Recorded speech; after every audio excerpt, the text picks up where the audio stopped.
The wind never stopped screaming in Antarctica. It battered our tents, clawed at our gear, and made every breath feel stolen. I'd spent years working in hostile environments, but the ice always made me feel small, as if the continent itself was alive and watching. We drilled through nearly 2 miles of frozen layers before the scanner went wild. The data showed voids where there shouldn't be any, perfectly geometric hollows. No natural caves run that clean, that sharp. That's when the expedition changed. I remember staring at the monitor, my gloved hand tightening on the table edge. This isn't ice collapse. These are structures, angles. Look at the repetition. Claire leaned over my shoulder, brushing frost from her goggles. You're saying this is artificial? I'm saying nature doesn't build 90-degree corners under glaciers. Ethan let out a laugh that sounded more nervous than amused. So what, Hale? You think we've got Atlantis down there? No one answered. We all knew it wasn't a joke. The descent started the next day. The shaft was just wide enough for our harness rigs, steel cables whining against ice walls as we lowered ourselves into the dark. My breath echoed inside my mask. Each foot down felt like falling into history itself. Claire's voice crackled through the comms. How deep now? 1,700 meters, I muttered, checking my gauge. Another 200 to the anomaly. You sound nervous, she said. I'm alive. That's the difference. Ethan chuckled again, his voice jittery over static. If I see a frozen alien, I'm calling dibs. I wanted to tell him to shut up, but the truth was my heart hammered at the same thought. Something waited below, not just ice. When my boots finally touched the cavern floor, I froze. The space opened wider than our lights could reach. Black walls rose around us, smooth and glistening, as if carved glass had been polished for centuries. Lines of faint blue light ran through the surfaces like veins. They pulsed slowly, alive in rhythm. Jesus Christ, Ethan whispered. I couldn't breathe. The city stretched downward into a labyrinth of towers and bridges, frozen yet untouched by time. The architecture didn't fit anything human. Curved spires twisted with metallic bones, walkways like organic ribs. Technology and biology fused, frozen together in some impossible harmony. Claire's voice broke the silence. This changes everything. Her words echoed off the walls. Everything felt too loud, too fragile, as if the sound itself might wake whatever slept here. I forced myself forward, boots crunching on ice that had sealed this place away for millennia. My hands shook, not from the cold, but from something else, reverence, maybe fear. Dr. Hale, Claire said, her eyes wide as she scanned the structures. Where do we even start? I swallowed, throat dry. We don't disturb anything until we understand it. We move slow. We observe. Ethan was already moving ahead, flashlight beam darting. You're telling me we find an ancient alien city and your plan is sightseeing? Ethan, my voice cracked sharper than I intended. The sound bounced down the frozen halls. You want to be the idiot that touches the wrong thing and gets US killed. He stopped, glaring at me. Then softer, fine. Just saying, this place isn't dead. I wanted to argue, but he was right. The air itself vibrated faintly, like standing beside a giant machine that hummed just beneath hearing range. We followed the main corridor deeper.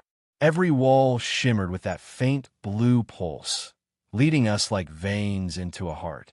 I kept touching my chest, feeling my own pulse, wondering if the rhythm matched. Then we reached it. The chamber was circular, walls arcing high above into shadow.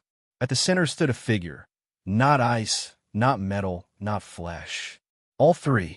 It towered over us, humanoid in form but elongated, armored with plates that gleamed under our lamps. Tubes and sinew wound across its body like veins of steel and bone. Its face was a mask of smooth obsidian, no eyes, no mouth. Yet it radiated presence, the kind that made my knees weak. None of us spoke at first. The silence was crushing. Then Ethan whispered, "Guardian." The word stuck in the air. Guardian? I couldn't move. My throat tightened. The figure stood frozen, but I swore I saw its chest rise, slow, deliberate. Breathing. Waiting. Claire's voice was shaking. It's not human. No, I muttered. It's not. We edged closer, every step echoing through the chamber. My hand brushed the cold stone rail of the platform. I wanted to turn back, to run, but my feet dragged forward. Ethan reached the base first. He stared up, lips parted like a child before a monument. "It's beautiful," he whispered. I clenched my fists. "Don't touch it." But something in him was already drawn, pulled like gravity. His gloved hand hovered inches from the figure's armored chest. My stomach knotted. I wanted to grab him, but before I could move, the thing exhaled. The sound was a hiss, deep and resonant, shaking frost from the walls.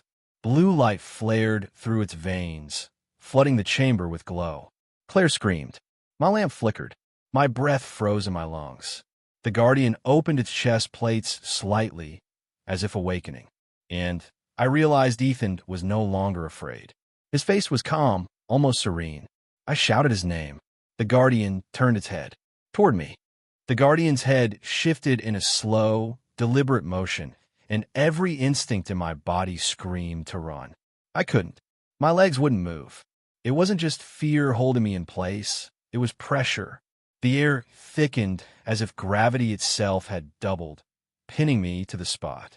Ethan stood right beneath it, eyes wide, chest rising and falling in perfect sync with the blue veins glowing across the creature's torso.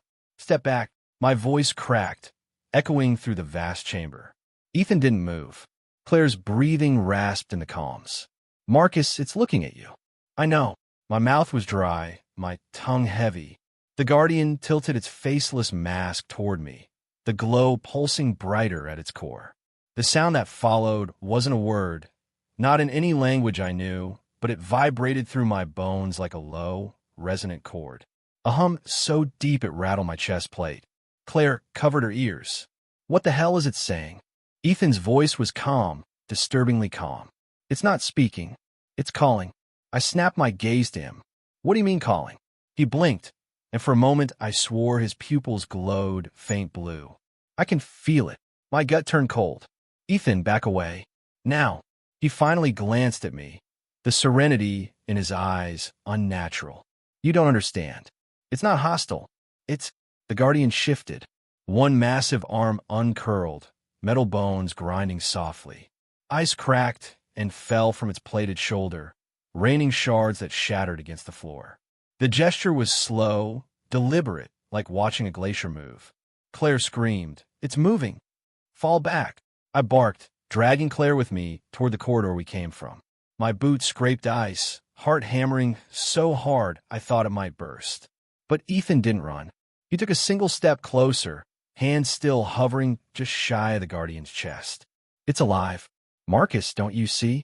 It's not here to hurt us." My voice cracked raw with anger. "Ethan, you don't know that." The Guardian froze again, chest still glowing with that slow, steady rhythm. Its head tilted as though listening. Claire clutched my arm. Her voice trembled. "Marcus, if this thing wakes up fully, what if it's protecting something?" I swallowed hard, eyes locked on the towering figure. Protecting from what? Silence. Except the hum. That endless, low vibration under everything. Finally, the Guardian's chest dimmed. The glow retreated, pulsing slower, until the chamber fell back into dim shadows lit only by our lamps. The weight pressing on me eased, and air filled my lungs again in a ragged gasp. The Guardian was still, as though it had returned to slumber. Ethan staggered back, his face pale, sweat freezing in beads across his brow. He looked at his hands like they weren't his own. Claire muttered, "That was too close." I didn't answer. My mind spun. Guardian. Protector. That thing wasn't just decoration. It was active, aware, and waiting for something. I forced my voice steady. "We regroup. We don't split up." And Ethan, I locked eyes with him. "You stay where I can see you." His lips trembled, but he only nodded. We pressed deeper into the city. The architecture grew stranger, almost liquid in design, walls curving like sinew and muscle frozen in steel. Blue veins lined every passage, and the further we went, the brighter they glowed, like the city itself was waking at our presence. Claire whispered, "Marcus, what if this isn't a city? What if it's alive?" I didn't want to consider that. But looking at the walls, the way they pulsed faintly with energy, it was impossible to dismiss. Ethan trailed close, his voice quiet but steady. It's guiding us. Don't start, I snapped. I'm serious. Look at the pattern. The glow leads us forward, not random. It's like it wants us to see something. Claire shot me a nervous glance. He might be right. My throat tightened. The idea that this place, whatever it was, had intent, that it could lead or lure, made my skin crawl. Still, the path was clear. The light veins converged toward a massive archway that opened into another chamber. This one was different, colder, harsher. Where the first chamber felt reverent, almost sacred, this one bled menace. The air was heavy, the hum louder. My stomach churned. At the center of the room was a structure half buried in ice, bound in what looked like metallic chains fused into the floor itself. It wasn't a statue. It wasn't dormant like the guardian we'd seen. This thing strained against its bindings, its form twisted, skeletal, and jagged. Nothing graceful or harmonious in its design. Red fissures pulsed faintly beneath layers of frost, glowing like dying embers. Claire's voice cracked in terror. God, Marcus, what is that? I couldn't answer. My chest tightened, a primal dread clawing at me. If the first guardian radiated calm and presence, this thing radiated hunger. Ethan's voice was a whisper. Another one. No, I said firmly. Not the same. This one's wrong. The chains trembled faintly, rattling as if something inside strained to break free. Claire gripped my arm so tightly her nails cut through my suit fabric. Why is it locked up? Who locked it up? The question stabbed deeper than I wanted. The benevolent guardian, was it a protector or a jailer? Ethan stepped forward. It's calling too. I grabbed his shoulder hard. Don't even think about it. He looked at me, eyes fever bright. You don't feel it? It's louder, stronger, like it knows me. The red glow pulsed violently at his words, the chains groaning. Claire screamed, Marcus, it's reacting to him. I yanked Ethan back with all my strength. Stay the hell away from it. The whole chamber shook as the chained figure let out a sound. Not a hum, but a shriek, metallic and guttural, tearing through the ice like a blade. Frost shattered from the ceiling, raining shards. My ears rang, vision blurring. And then silence. The red glow dimmed, retreating beneath layers of frost again. The thing still bound and waiting. We staggered back, panting. Claire was crying, trembling. Ethan stared at the creature, his jaw clenched. I forced myself to speak. We're leaving this chamber. Now. No one argued. As we retreated, the blue glow of the veins dimmed behind us, as if sealing the path. My legs shook with every step. My thoughts burned with one truth. The first guardian wasn't just watching. It was guarding. And whatever it kept chained below wasn't meant to be free. But Ethan. Something about Ethan scared me more than the city itself. The way his eyes glowed faintly when he stared at those creatures. The way his voice carried calm where there should have been fear. I couldn't shake the feeling that this place wasn't just awakening. It was choosing. And it had chosen him. We didn't speak much on the way back through the glowing halls. Every crunch of my boots against the ice sounded like thunder in the silence. My breath fogged in the lamplight, but I couldn't shake the memory of that shriek, the way the chained creature's voice had torn through my skull. Ethan lagged behind us, his eyes fixed on the pulsing veins in the walls, as though he could hear something we couldn't. Claire finally broke the silence. Marcus, if that thing was chained, and the other one was standing free, doesn't that mean they weren't the same?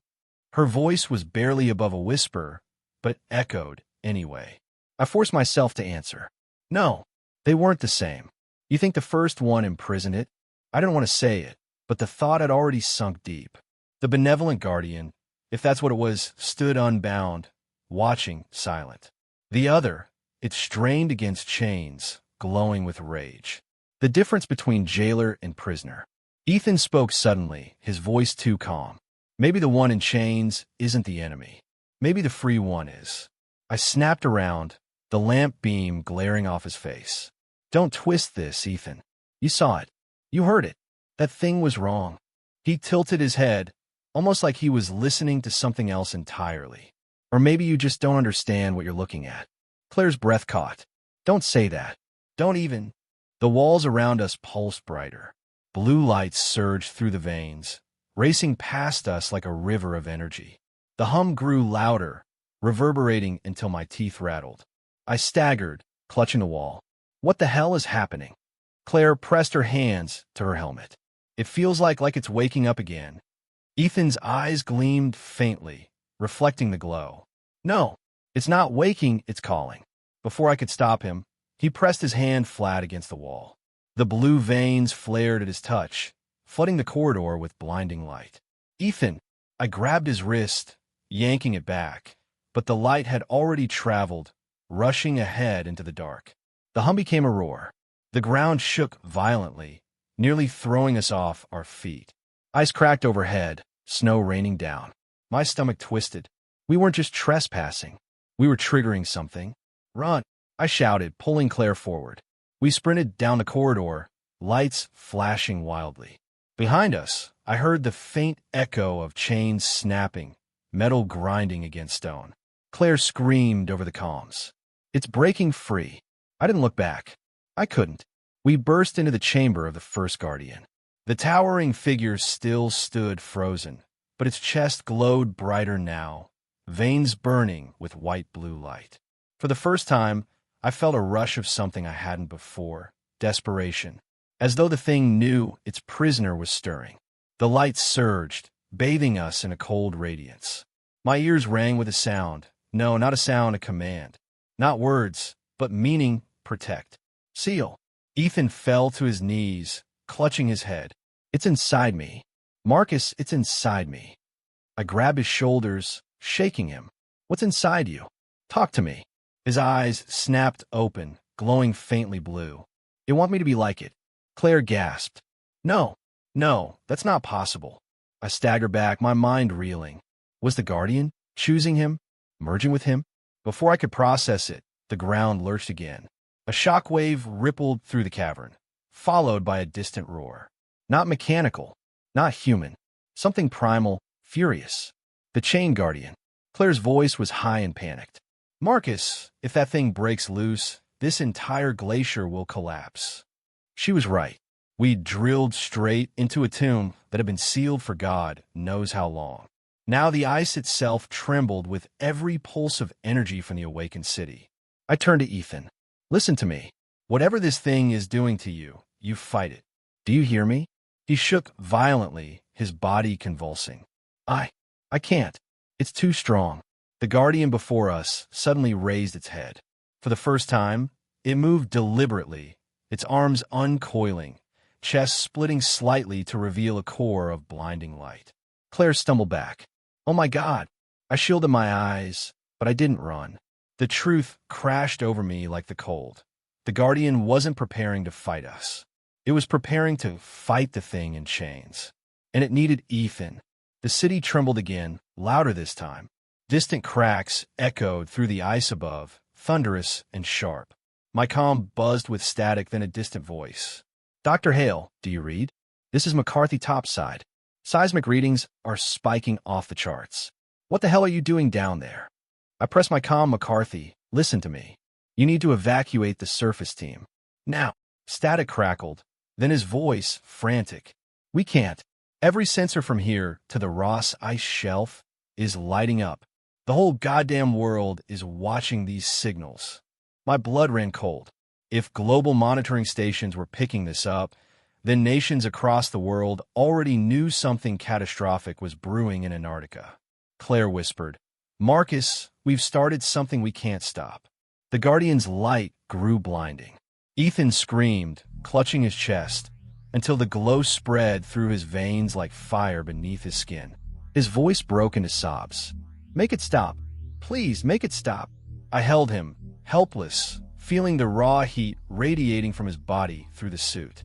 You fight it, Ethan. You fight, goddammit. He looked up at me, tears freezing on his cheeks. It doesn't want me to fight. It wants me to become. The roar from the Chain Guardian ripped through the cavern again, louder, closer. The sound of chains snapping echoed like cannon fire. Claire clutched my arm. Marcus, if that thing gets out. The floor split beneath us, jagged cracks racing through the ice.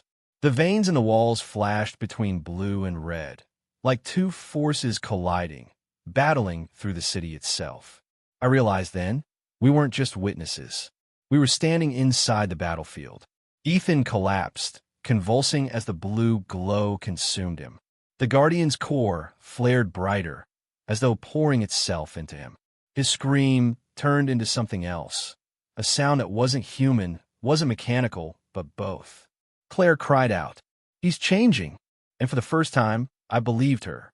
His body was warping, veins bulging with light, armor-like patterns rising across his skin like molten metal cooling into plates. He gasped, eyes burning blue. "Marcus! Claire!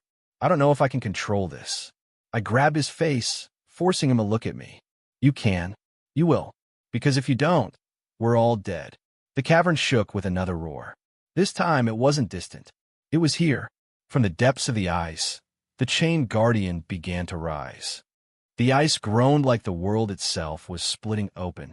Cracks screamed through the cavern floor, shards of frozen earth erupting around us as the chained guardian tore itself free. The sound of its roar wasn't just noise, it was pressure, a violent force that shook my organs and made blood rush in my ears. Claire fell to her knees, clutching her helmet. My own body quivered under the weight of that sound. And then I saw it. The thing rose from the pit, chains snapping like brittle glass under its strength. Its body was jagged and angular, built of black metal laced with burning red veins.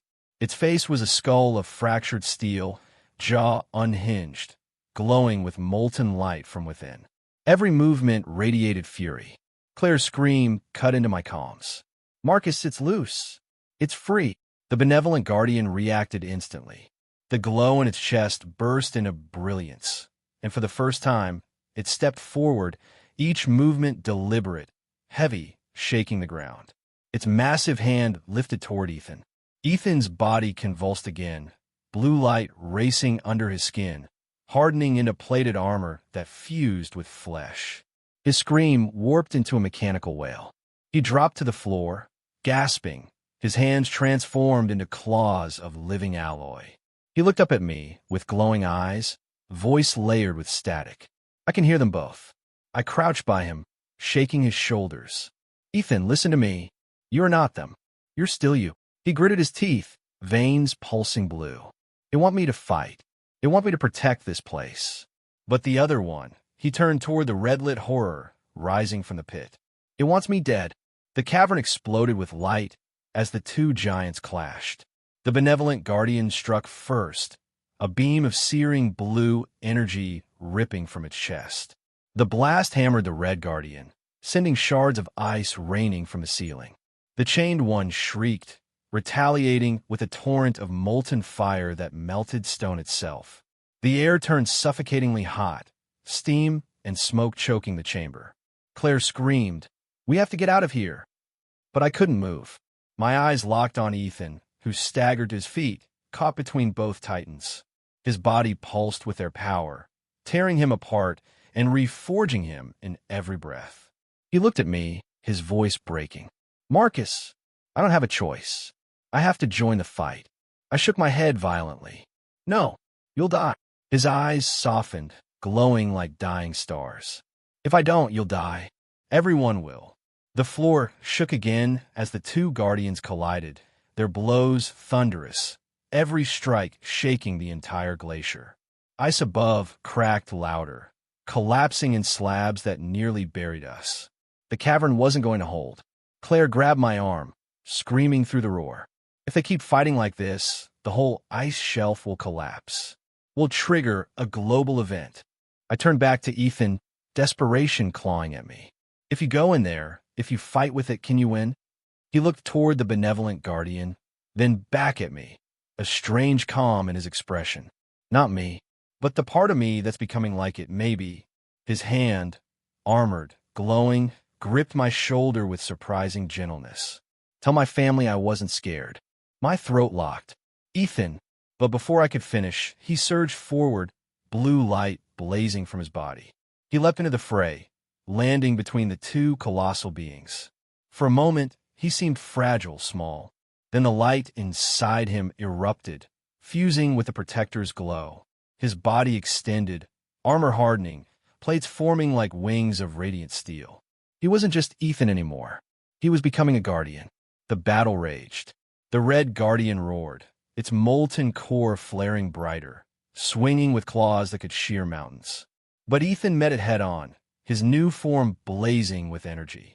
Blue against red, light against fire, protector against destroyer. Claire clutched my sleeve, tears streaming down her frozen face. He's fighting it. I couldn't answer. My voice was gone. All I could do was watch. The cavern walls buckled, chunks of ice collapsing around us. The heat and cold warred in the air, steam hissing in violent bursts. Every blow rattled my bones. Ethan fought with a ferocity I didn't know he had, but I could see the toll. Every strike chipped away at what remained of his humanity. His voice, when it came, was distorted, layered with the Guardian's tone. "Marcus! Claire! Run! Now!" I staggered back, my chest splitting with grief. He wasn't asking. He was commanding. Claire pulled me. "Marcus, we'll die if we stay." We ran, the sounds of battle shaking the world behind us. The corridors pulsed wildly, veins flashing blue and red in a chaotic storm. The hum turned into a scream of clashing energy. Above us, the ice groaned louder. Through my comm, McCarthy's panicked voice returned, broken by static. "Hail, the entire ice sheet is destabilizing. Satellite feeds show fractures spanning miles. What did you do down there?" I gasped into the mic as I ran. "Doesn't matter. Get the surface team out. Now!" The tunnels cracked, ice raining around us. Claire stumbled, but I caught her arm, dragging her forward. My lungs burned, every breath freezing and scalding at once. Behind us, the battle reached its peak. A blinding flash of blue and red light consumed the cavern. The shockwave hurled us off our feet, slamming me into a wall of ice. My vision blurred, ears ringing. Through the haze, I saw it. Ethan, or what he had become, surging upward, grappling the Red Guardian with everything he had left. His voice cut through the chaos, not human anymore, but still his. "Seal it." The Blue Guardian and Ethan's fused form unleashed their final strike, pouring light into the red creature's core. The cavern erupted in a blast that melted ice into rivers. The Red Guardian shrieked one last time, its body imploding into shards of molten steel and fire before vanishing into the collapsing pit. Then silence. The cavern dimmed, the veins along the walls fading back to a faint glow. The air cooled, the hum retreating into stillness. I pushed myself up, coughing blood, my chest aching with every breath. Ethan. The only figure left standing at the center was him, transformed, armored, glowing faintly blue. His body was no longer entirely human, but the way he turned his head, it was still Ethan. He looked at me across the ruined chamber. His voice echoed, layered but steady. "Marcus! Claire, you need to go. This place must remain sealed." I stumbled forward. "No, you're coming with us. We'll find a way to fix this." He shook his head slowly. "There's no fixing. I am the seal now." Claire sobbed, her voice breaking. "Ethan, please." He lifted a hand, gentle, almost human. "Go. Live. Tell the world what you've seen, but not all of it. Some truths would destroy them." My chest broke open with grief, but I knew. Deep down, I knew there was no other way. He was bound to this city now, its last guardian. The corridors began closing, walls folding in like veins constricting. The city was sealing itself once again. Claire pulled me, and this time I didn't fight. We ran, our lamps flickering as the passage narrowed behind us, shutting away the light. By the time we reached the shaft, the ground was still trembling, but the worst had passed. The ice above had settled, fractures closing as if the city itself had restored balance. We climbed, hauling ourselves into the bitter Antarctic night. The sky was black, streaked with aurora that twisted unnaturally, glowing faint blue and red before fading back to green. McCarthy rushed to us, eyes wide with panic. What the hell happened down there? The whole world's watching. Seismographs lit up across the planet. They think Antarctica is about to collapse. I collapsed in the snow, tearing off my mask, gasping the frozen air like I'd never breathe again. Claire fell beside me, sobbing into her hands. I stared at the horizon, the ice stretching endless, hiding everything we'd seen beneath. Ethan was gone, but not gone. He was down there, standing guard, holding back something humanity wasn't ready to face. I whispered, more to myself than anyone. We found a city under the ice, a city older than history, guarded and cursed. Claire's voice was hollow, and we left him there. I didn't answer, because some truths were too heavy to carry. But I knew one thing. We hadn't just found the past. We had awakened it, and the world would never be the same.